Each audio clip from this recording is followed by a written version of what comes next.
சமண ராமாயண கதை சுருக்கம். இக்கதையில் ராவணனின் மகளே சீதை. இந்த ராமாயணத்தின்படி ராவணன் தனக்கு பிறந்த மகளான சீதையால் தனது ராஜ்யத்திற்கு அழிவு நேரிடும் என சோதிடர்கள் கூறியதனால் சீதையினை வெகு தூரம் கொண்டு சென்று விட்டு விடுகிறார். அதன்பின் அவளை வளர்த்த சனகன் ஏற்பாடு செய்திருந்த சுயம்வரத்திற்கு சென்ற ராமன் சீதையை மணக்கிறான். கதையில் வில்லனாகவும் கெட்டவனாகவும் காட்டப்படுபவன் லக்குவன் ஆகும்.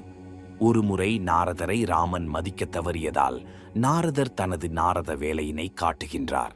நாரதர் ராவணனிடம் வந்து லக்குவன் எனும் நடத்தை கெட்டவனுடன் தங்கள் மகள் இருப்பதால் அவளுக்கு பாதுகாப்பில்லை என்றும் கூறியதால் இராவணன் மாரீஷன் துணையுடன் வந்து சீதையை தூக்கிச் செல்கிறான். அனுமான் வழமை போல துவாது பணியேற்கின்றான்.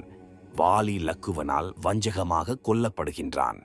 விபூடனன் காட்டிக் கொடுக்க லக்குவனே ராவணனை கொன்று சீதையுடன் திரும்புகின்றான். இதுவே கதை.